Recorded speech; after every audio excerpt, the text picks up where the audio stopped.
Master class in biology में we are clearing doubts of master class students. ये वो doubts हैं जो आप कोरा प्लेटफॉर्म पे पोस्ट करते हैं, और इसमें एक बड़ा कॉमन डाउट जो बहुत बच्चों ने मेरे से पूछा है वो है generation and conduction of nerve impulse.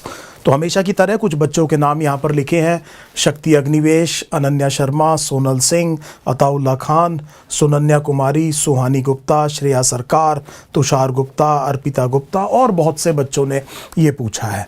सो देखिए, मैं इसको बहुत सिंप्लीफाई करने की फिर कोशिश कर रहा हूँ। तो इस टाइम पर मैं आपके सामने जो भी कंसेप्ट्स को प्रेजेंट कर रहा हूँ वो उनको नीट के रेलेवेंस को ध्यान में रखते हुए कर रहा हूँ, और जितना सिंप्लीफाई करके एनसीईआरटी को समझाया जा सके वो मेरी कोशिश है। सो इस टाइम आप बिल्कुल एग्जाम से पहले हैं, तो अपने आप को बिल्कुल जिसे कहते हैं बिजनेस लाइक माइंडसेट रखिए, और let us try to see what exactly is generation and conduction of nerve impulse और क्या क्या क्वेश्चंस इससे आ सकते हैं। सो पहली चीज ये समझिए कि बॉडी में जो भी एक्साइटेबल सेल है उसकी मेम्ब्रेन पोलराइज्ड होती है रेस्टिंग स्टेट में। तो मान लीजिए कि कोई एक सेल है वो एक्साइटेबल है, आप उसको एक्साइट कर सकते हैं, लेकिन अभी वो इंपल्स कंडक्ट नहीं कर रहा।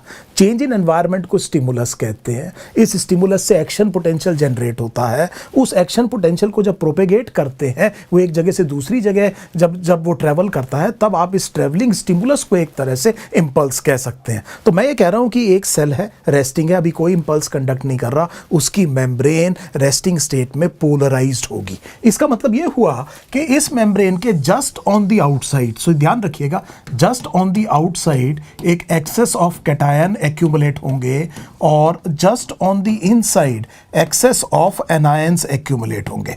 सो आप मेरे ख्याल से मेरे इन शब्दों पे जरूर गौर कर रहे होंगे जो मैं कह रहा हूं, just on the outside and just on the inside. मैं पूरे आईसीएफ और ईसीएफ के बारे में बात नहीं कर रहा हूं, मैं जिस फिनोमिना की बात कर रहा हूं वो मेम्ब्रेन के एडजेसेंट है।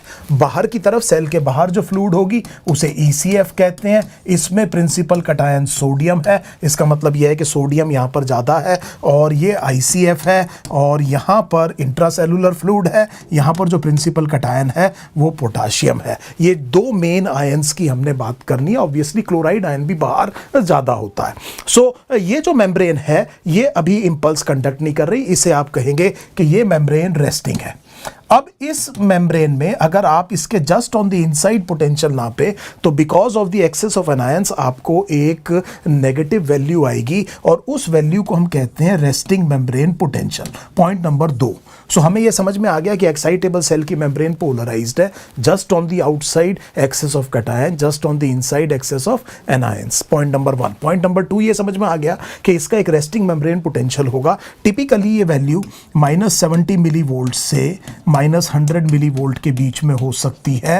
मैं एक टिपिकल सी बात कर रहा हूं, और ज़्यादातर केसेस में मैं जो डिस्कस करूंगा वो with respect to -70 millivolt करूंगा। सो ये एक रेस्टिंग मेम्ब्रेन पोटेंशियल होता है। इस मेम्ब्रेन को आपने कहा कि ये मेम्ब्रेन जो रेस्टिंग है ये एक्चुअली पोलराइज्ड है। तो मुझे उम्मीद है ये दोनों बात आपको समझ में आ गई होगी। अब पहला क्वेश्चन ये बनता है कि ये रेस्टिंग मेम्ब्रेन पोटेंशियल पहली बार एस्टैब्लिश कैसे हुआ? What is the origin of resting membrane potential? So question को समझने की कोशिश कीजिए। मैंने कहा कि पहली बार किस तरह से ये एक रेस्टिंग मेम्ब्रेन पोटेंशियल डेवलप हुआ, ये हम देखना चाह रहे हैं। सो देखते हैं इसके लिए मैंने क्या किया है कि मैंने एक ये प्लाज्मा मेम्ब्रेन का एक स्ट्रक्चर पहले से ही बना लिया टू सेव टाइम। ये देखिए, ये प्लाज्मा मेम्ब्रेन में आप जानते हैं फॉस्फोलिपिड की बाइलेयर होती है। सो फॉस्फोलिपिड की बाइलेयर है, और आप यहाँ जानते हैं ये ईसीएफ है। ईसीएफ में सोडियम ज़्यादा है, so sodium, let me right, sodium ज़्यादा है, यहाँ सोडियम कम है, और हमने ये कहा कि यहाँ पोटाशियम ज़्यादा है और यहाँ पोटाशियम कम है। सो कायदे में फ्लक्स होना चाहिए आयन का। Diffusion of ions will be called as flux. Sodium अंदर आना चाहिए, that would be called as influx, और पोटाशियम बाहर जाना चाहिए जिसे हम ई फ्लक्स कहेंगे। तो ये दोनों शब्द आपको समझ में आ गए। आयन का अंदर आना सेल के अंदर ईसीएफ से आईसीएफ में, इसे आप इनफ्लक्स कहेंगे, और किसी आयन का सेल के अंदर से बाहर जाना, इसे आप ई फ्लक्स कहेंगे। लेकिन चक्कर क्या है कि ये इस फॉस्फोलिपिड बाइलेयर इनके लिए बैरियर है, ये इसके थ्रू डिफ्यूज नहीं कर सकता, चार्ज्ड आयन है। इसीलिए अगर आप इनका फ्लक्स अलाउ करना चाहते हैं सो कुछ ट्रांस मेम्ब्रेन प्रोटीन चाहिए। से फॉर एग्जांपल ये एक ट्रांस मेम्ब्रेन प्रोटीन है और ये ट्रांस मेम्ब्रेन प्रोटीन एक चैनल का काम कर रहा है और इसके दोनों तरफ लेटस से कुछ गेट्स लगे हुए हैं। कई तरह के आयन चैनल्स होते हैं। मैं आपको स्ट्रिक्टली एडवाइस करूंगा कि अभी वो टाइम नहीं है कि किस तरह की आयन चैनल्स हैं। जस्ट एक रफ आइडिया लीजिए कि एक ट्रांस मेम्ब्रेन प्रोटीन है जिसके दोनों तरफ गेट लगे हुए हैं और ये मान लीजिए सोडियम चैनल है और इसी तरह से एक स्पेसिफिक चैनल पोटाशियम के लिए होगी। अगर मान लेते हैं कि ये क्या है, पोटाशियम चैनल है और हम ये कह रहे हैं कि अगर सोडियम चैनल के गेट्स खुल जाएंगे तो there would be influx of sodium और अगर पोटाशियम चैनल के गेट्स खुल जाएंगे so there would be efflux of potassium. वजह बड़ी सिंपल है कि सोडियम बाहर जाता है, पोटाशियम बाहर अंदर जाता है तो पोटाशियम बाहर जाएगा अगर गेट खुलेंगे पोटाशियम चैनल्स के, और अगर सोडियम चैनल्स के गेट खुलेंगे तो सोडियम अंदर आएगा। सो एक तरफ तो मैंने ये सिंपल बात आपको समझा दी। दूसरा ये है कि मान लीजिए आपने सोडियम को यहां से यहां लेके जाना है, so this will be against the concentration gradient, that will require ATP energy, that will require a carrier as well. So ये जो कैरियर है ये भी एक ट्रांस मेम्ब्रेन प्रोटीन है और इस ट्रांस मेम्ब्रेन प्रोटीन का काम ये है कि ये सोडियम और पोटाशियम दोनों को against the concentration gradient transport करता है जब भी ये काम करता है। इसका मतलब ये हुआ कि जब ये काम करेगा तो सोडियम को बाहर फेंकेगा, देखिए इसको मैं आपकी बार ई फ्लक्स नहीं कहूंगा, और ये पोटाशियम को अंदर लेके आएगा, इसको मैं इनफ्लक्स नहीं कहूंगा। ऑब्वियसली इसके पास एक एटीपीएस एक्टिविटी जरूर होनी चाहिए क्योंकि इस काम को करने के लिए एक्टिव ट्रांसपोर्ट इस्तेमाल हो रहा है और एक्टिव ट्रांसपोर्ट में एटीपी केमिकल एनर्जी इस्तेमाल होती है। लेकिन यहां पर एक इंपॉर्टेंट बात यह है, बहुत इंपॉर्टेंट बात यह है, देखिए ये बहुत कॉमन क्वेश्चन आपके एंट्रेंस में आ सकता है, वो ये है कि ये इस कॉन्फर्मेशन में जब इस टाइम इसकी कॉन्फर्मेशन है तो ये अंदर की तरफ 3 सोडियम को बाइंड करता है। सो इस कॉन्फर्मेशन में इसकी एफिनिटी सोडियम आयंस के लिए है और ये कितने सोडियम को बाइंड करता है, 3 सोडियम को। यहां पर मान लीजिए एटीपी बाइंड किया और एटीपी को तोड़ा, एटीपी को जैसे ही तोड़ा तो आप जानते हैं एडीपी अलग हो जाएगा, इनऑर्गेनिक फॉस्फेट यहां पर जुड़ा रह जाएगा, उसकी वजह से इसको एनर्जी मिलेगी और कॉन्फर्मेशनल चेंज होगा इसके अंदर। और ये कॉन्फर्मेशनल चेंज कुछ ऐसे मान लीजिए कि इस तरह की ओरिएंटेशन में आ जाएगा। यहां आप जानते हैं कि फॉस्फेट जुड़ा हुआ था और हमने ये कहा कि ये जो 3 सोडियम आयंस हैं, ये 3 सोडियम आयंस इस कॉन्फर्मेशन में कहां चले जाएंगे, बाहर चले जाएंगे। सो देखिए जब इसने काम किया तो कितने सोडियम आयंस को बाहर भेजा, 3। अब इस कॉन्फर्मेशन में इसकी एफिनिटी पोटाशियम के लिए है लेकिन ये अब की बार केवल 2 पोटाशियम आयंस को बाइंड करेगा। सो देखिए सोडियम कितने थे, 3, और पोटाशियम कितने हैं, 2 पोटाशियम आयंस को इसने बाइंड किया इस कॉन्फर्मेशन में। ये इनऑर्गेनिक फॉस्फेट हटा, इसकी कॉन्फर्मेशन वापस नॉर्मल हो गई, ये दोबारा इस तरह से हो गया और इसने ट्रांसपोर्ट कर दिया 2 पोटाशियम आयंस को ऑन दी इनसाइड। सो जब ये साइमल्टेनियसली जब ये काम कर रहा है तो साइमल्टेनियसली इसने क्या किया, 3 सोडियम को बाहर फेंका और साइमल्टेनियसली 2 पोटाशियम को अंदर लेके आया। Very very important question, sodium potassium pump, also called as sodium potassium ATPase. ATPase इसलिए क्योंकि एटीपी को ये तोड़ सकता है। सो मुझे उम्मीद है ये बात आपको बिल्कुल क्लियर हो गई। 3 सोडियम बाहर फेंके, साइमल्टेनियसली 2 पोटाशियम अंदर लेके आए। मेरा क्वेश्चन ये था कि रेस्टिंग मेम्ब्रेन पोटेंशियल बनता कैसे है, तो उसकी शुरुआत जो है वो सोडियम पोटाशियम पंप ने आपके सामने कर दी है क्योंकि मुझे मेम्ब्रेन के जस्ट बाहर एक्सेस ऑफ कैटायंस चाहिए। और देखिए इसने एक एक्स्ट्रा कैटायन, सोडियम पर भी पॉजिटिव चार्ज है, पोटाशियम पर भी पॉजिटिव चार्ज है, लेकिन क्योंकि 3 सोडियम बाहर लेके गया है, 2 पोटाशियम अंदर लेके आया, तो एक एक्स्ट्रा कैटायन कहां भेजा है, बाहर भेजा है। सो मुझे उम्मीद है ये बात बिल्कुल क्लियर हो गई होगी कि origin of resting membrane potential की शुरुआत ये जो इलेक्ट्रोजेनिक नेचर है सोडियम पोटाशियम पंप का, इसकी वजह से होती है। और ये एक एक्स्ट्रा कैटायन हर बार जब काम करता है तो बाहर की तरफ फेंकता है। याद रखिए कि मुझे बाहर एक्सेस ऑफ क्या चाहिए, कैटायंस ही चाहिए। अब देखिए इसके बाद में अब हमने ये कहा कि जब इसने इस तरह का काम कर दिया, let us make the plasma membrane something like this, तो इसने सोडियम को बाहर फेंका, 3 सोडियम को बाहर फेंका और 2 पोटाशियम को कहां लेके आया, अंदर लेके आया। और अब आप ये जानिए कि पोटाशियम पहले ही अंदर जाता था और potassium against the concentration gradient अंदर आ गया, सोडियम पहले ही बाहर जाता था, सोडियम और कहां चला गया, बाहर, तो आपने ग्रेडियंट बढ़ा दिया। जब आपने ग्रेडियंट बढ़ा दिया तो ये वापस फ्लक्स होने की कोशिश करेंगे, आयंस वापस आने की कोशिश करेंगे, लेकिन आएंगे किससे, अपनी चैनल से। अब की बार मान लीजिए पहले ही सोडियम बाहर जाता था, आपने और सोडियम को बाहर फेंक दिया, तो आपको नहीं लगता कि आपने सोडियम का कंसंट्रेशन ग्रेडियंट इंक्रीज कर दिया, साइमल्टेनियसली पोटाशियम का भी कंसंट्रेशन ग्रेडियंट इंक्रीज कर दिया, तो अब ये वापस जाने की कोशिश करेगा, ये भी वापस आने की कोशिश करेगा। लेकिन यहां पर आपकी एनसीईआरटी की एक लाइन बहुत ज्यादा इंपॉर्टेंट हो जाती है। सो आपकी एनसीईआरटी की एक लाइन जिस पर क्वेश्चन फ्रेम हो सकता है वो ये है कि under resting condition, resting condition का मतलब जब मेम्ब्रेन कोई इंपल्स कंडक्ट नहीं कर रही है उस टाइम पर it is relatively more permeable to potassium ions and nearly impermeable to sodium ions. So इस चीज को मैं ऐसे कह सकता हूं कि इस पर्टिकुलर चैनल, इस पर्टिकुलर मेम्ब्रेन में जितने भी सोडियम चैनल्स हैं they are closed, so it means it is nearly impermeable to sodium ions. So sodium channel सारे के सारे क्या हैं, क्लोज्ड है, लेकिन a few potassium channels are open, a few potassium channels are open. ये किस तरह के चैनल्स हैं ये आप फर्स्ट ईयर एमबीबीएस में पढ़ेंगे, लेकिन अभी ये याद रखिए कि एनसीईआरटी की लाइन का मतलब समझिए। एनसीईआरटी ये कहती है कि it is relatively more permeable, it is relatively more permeable to potassium and nearly impermeable to sodium। कुछ इस तरह की बात आपकी एनसीईआरटी करती है, नियरली इम्परमिएबल टू सोडियम। तो मैं इसको ठीक कर लेता हूँ, एक minute, nearly impermeable to sodium. तो यहां पर मैंने ये कहा कि सारे सोडियम चैनल बंद हैं तो बिल्कुल इम्परमिएबल हो गया उसकी वजह से, और थोड़े से पोटाशियम चैनल खुले हैं। सो इसका मतलब ये जो पोटाशियम अंदर आया था ये थोड़ा बहुत बाहर जा सकता है। This would be called as the E flux of potassium. So शुरुआत किसने करी, सोडियम पोटाशियम पंप ने। उसने एक एक्स्ट्रा कैटायन कहां फेंका, बाहर फेंका, और क्योंकि रेस्टिंग कंडीशन में सारे सोडियम चैनल बंद थे लेकिन थोड़े से पोटाशियम चैनल क्या थे, खुले थे, तो ये जो पोटाशियम का ग्रेडियंट आपने क्रिएट किया सोडियम पोटाशियम पंप की वजह से, ये पोटाशियम तो बाहर जा सकता है लेकिन सोडियम अंदर नहीं आ सकता। सो पोटाशियम के ऊपर क्या चार्ज है, पॉजिटिव चार्ज है, तो ये कैटायन भी कहां चला गया, बाहर चला गया, और प्लाज्मा मेम्ब्रेन के बाहर क्या इकट्ठे हो गए, कैटायंस इकट्ठे हो गए, एक्सेस ऑफ कैटायंस इकट्ठे हो गए। सो देखिए अब इतनी बात मुझे समझ में आ गई कि origin of resting membrane potential, अगर क्वेश्चन ये आता है कि रेस्टिंग मेम्ब्रेन पोटेंशियल किस तरह से ओरिजिनेट हुआ, तो मेरे को पहली बात तो ये समझ में आ गई कि इसकी वजह एक तो ये है कि इलेक्ट्रोजेनिक नेचर है सोडियम पोटाशियम पंप का, ये इलेक्ट्रिक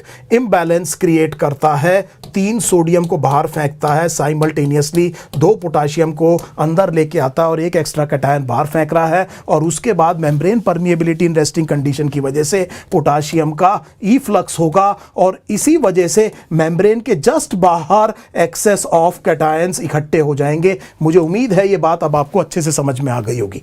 अब देखिए इस सेल के अंदर कैटायन एनायन होने चाहिए, आपने कैटायन को कहां भेज दिया, बाहर भेज दिया, तो अंदर कौन बच गए, एनायंस बच गए, क्योंकि मुझे अब दूसरा क्वेश्चन बताना है कि अंदर ये जो आपने रेस्टिंग मेम्ब्रेन पोटेंशियल नापा है -70 से -100 लिखा है, तो ये नेगेटिव कैसे। सो अब हमने ये कहा कि आपके पास कैटायन था, एनायन था, कैटायन आपने कहां ट्रांसपोर्ट कर दिए, बाहर, तो अंदर कौन बच गए, एनायन। और मान लीजिए कि ये एनायन नॉन डिफ्यूजिबल है, और जैसे कि प्रोटीन्स, सो ये अंदर की तरफ इकट्ठे हो जाएंगे और इसकी वजह से अंदर क्या हो जाएगा, नेगेटिव हो जाएगा। सो मुझे उम्मीद है अब आपको दोनों क्वेश्चन समझ में आ गए, बल्कि तीनों, के origin of resting membrane potential कैसे होता है, बाहर पॉजिटिव क्यों है ये पोलराइज्ड मेम्ब्रेन, और अंदर नेगेटिव होने का क्या वजह है। I hope this thing is now absolutely clear. एक तो ये क्वेश्चन नीट एंट्रेंस एग्जाम में आपसे पूछा जा सकता है।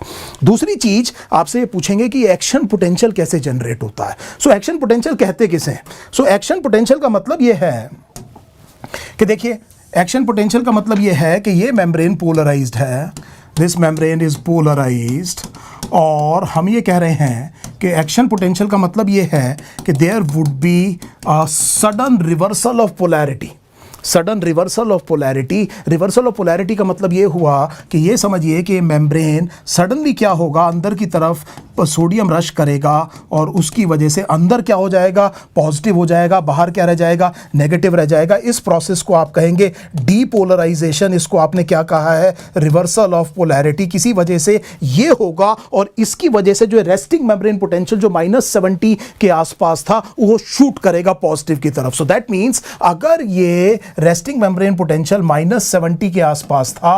सो हमने ये कहा कि अगर आपने adequate strength of the stimulus लगाया, जिसे थ्रेशोल्ड कहते हैं, अभी हम थोड़ी देर में इसकी चर्चा करेंगे, सो सडनली ये शूट करेगा, it will cross 0, it may reach +30 +40 and this then it will be suddenly brought back to the normal state as well. So ये जो सडन स्पाइक प्रोड्यूस हुई है, जो डिस्टर्बेंस प्रोड्यूस हुआ है मिली सेकेंड्स में रेस्टिंग मेम्ब्रेन पोटेंशियल पे, इसे हम क्या कहते हैं? एक्शन पोटेंशियल कहते हैं। और यही एक्शन पोटेंशियल जनरेट होना along the membrane is what is called as the conduction of the impulse. So अब हमने ये कहा कि ये मेम्ब्रेन बहुत तेजी से क्या होगी? डीपोलराइज होगी और फिर मिली सेकेंड्स के अंदर ही जो ओरिजिनल कंडीशन है पोलराइज्ड, वो क्या हो जाएगी? रीस्टोर हो जाएगी। और इस कंडीशन को आप क्या कहेंगे? रीपोलराइजेशन। सो जिस टाइम पर नर्व इंपल्स कंडक्ट होती है तो एक्शन पोटेंशियल जनरेट होता है। एक्शन पोटेंशियल एक ड्रामेटिक चेंज है रेस्टिंग मेम्ब्रेन पोटेंशियल पे, कुछ लोग इसको स्पाइक कहते हैं। ये मिली सेकेंड्स में होता है, मिली सेकेंड्स में एक्शन पोटेंशियल शूट करेगा, मिली सेकेंड्स में इसको वापस नॉर्मल वैल्यूज तक लेकर के जाएंगे। एक पोलराइज्ड मेम्ब्रेन मिली सेकेंड्स में डीपोलराइज्ड होगी और मिली सेकेंड्स के अंदर ही क्या हो जाएगी? रीपोलराइज्ड हो जाएगी, ताकि अगले स्टिमुलस को रिसीव कर सके। ये जो चेन ऑफ इवेंट्स हैं, ये एक तो एक्शन पोटेंशियल जनरेट करेंगे और अलग अलग प्लेसेस पर जब एक्शन पोटेंशियल जनरेट होता है, उसकी मदद से जो नर्व इंपल्स है वो एक जगह से दूसरी जगह प्रोपेगेट होती है। सो अब देखते हैं कि ये एक्शन पोटेंशियल जनरेट होने की क्या वजह है। So now the third question would be कि एक्शन पोटेंशियल किस लिए जनरेट हो रहा है। सो देखिए, अगर एक मेम्ब्रेन है, जैसा मैंने कहा कि इसमें बाहर एक्सेस ऑफ कैटायंस हैं, सो हमने कहा कि यहाँ पर एक्सेस ऑफ कैटायंस हैं। सो मैं थोड़ा जल्दी करने की कोशिश कर रहा हूँ, this is a very lengthy topic. मैं आपको एडवाइस करूँगा कि कभी आपके पास टाइम हो तो फुल कोर्स वीडियो ज़रूर देखिए। सो मैंने ये कहा कि इसको डीपोलराइज करने के लिए, एक्शन पोटेंशियल जनरेट करने के लिए, एक्शन पोटेंशियल ऑल और नन प्रिंसिपल है। सो इसका मतलब ये है कि एक्शन पोटेंशियल अगर बन रहा है तो साइज ऑफ द स्टिमुलस पर डिपेंड नहीं करता है। इसका मतलब ये हुआ कि आपको कम से कम इतना स्टिमुलस जरूर चाहिए जो थोड़ा सा वैल्यू रेस्टिंग मेम्ब्रेन पोटेंशियल की चेंज कर दे। सो हम ये चाहते हैं कि हमारा जो स्ट्रेंथ ऑफ द स्टिमुलस है वो कम से कम इतना हो कि वो -70 वैल्यू को, से फॉर एग्जांपल -55 तक ले आए। सो इसे थ्रेशोल्ड पोटेंशियल कहते हैं। मैंने मेन वीडियो में इसको काफी डिटेल में एक्सप्लेन किया है, बड़े ध्यान से मेरी बात सुनिए। मैं ये चाहता हूं कि मिनिमम अमाउंट ऑफ स्ट्रेंथ जो होनी चाहिए वो ये होनी चाहिए, इसे आप थ्रेशोल्ड स्टिमुलस कहेंगे। किसी तरह से वो इस रेस्टिंग मेम्ब्रेन पोटेंशियल को थ्रेशोल्ड स्टिमुलस तक ले आए। अगर ऐसा हो गया तो मैंने जैसे आपको बताया था, ये +30 +40 तक जाएगा। इससे फर्क नहीं पड़ता कि इसके बाद स्ट्रेंथ ऑफ द स्टिमुलस कितना था। So that means if the strength of the stimulus is at least threshold, action potential will be produced, or no action potential will be produced, it will be aborted. It will be aborted। अगर सब threshold अगर stimulus दिया गया तो ये चीज क्या हो जाएगी? abort हो जाएगी। मुझे उम्मीद है ये all or none principle आपको बहुत अच्छे से समझ में आ गया होगा कि इसका मतलब क्या है। अब देखिए, मान लीजिए आपने यहां पर threshold stimulus लगा दिया। सो आपने एक stimulus लगा दिया तो it will lead to the opening of the sodium channel। सो इस एरिया में हमने ये कहा कि सोडियम चैनल्स खुल गए। सो यहां पर हमने ये कहा कि सोडियम चैनल खुल गए, और सोडियम चैनल खुल गए तो आप समझ सकते हैं there will be influx of sodium. Sodium अंदर आएगा और इस लोकलाइज्ड एरिया में हमने ये कहा कि there will be reversal of polarity, जो मैंने पिछले डायग्राम में भी आपको बताया। सो मैंने ये कहा कि इसकी वजह से क्या हुआ कि इस एरिया में एक लोकलाइज्ड रिवर्सल ऑफ पोलैरिटी हो गई। सो अब आप देखिए यहां पर अभी इस तरह से ही है। So let us try to understand this. अभी ये ऐसे ही है और यहां अंदर नेगेटिव है। हमने ये कहा कि इस एरिया में आपने जब ये काम किया तो इस एरिया में ये जो पोटेंशियल है ये शूट किया और यहां पर क्या जनरेट हो गया? एक्शन पोटेंशियल जनरेट हो गया। क्या ये बात बिल्कुल क्लियर हो गई? क्योंकि ये इनफ्लक्स ऑफ सोडियम की वजह से क्या हुआ? ये डीपोलराइजेशन हुआ।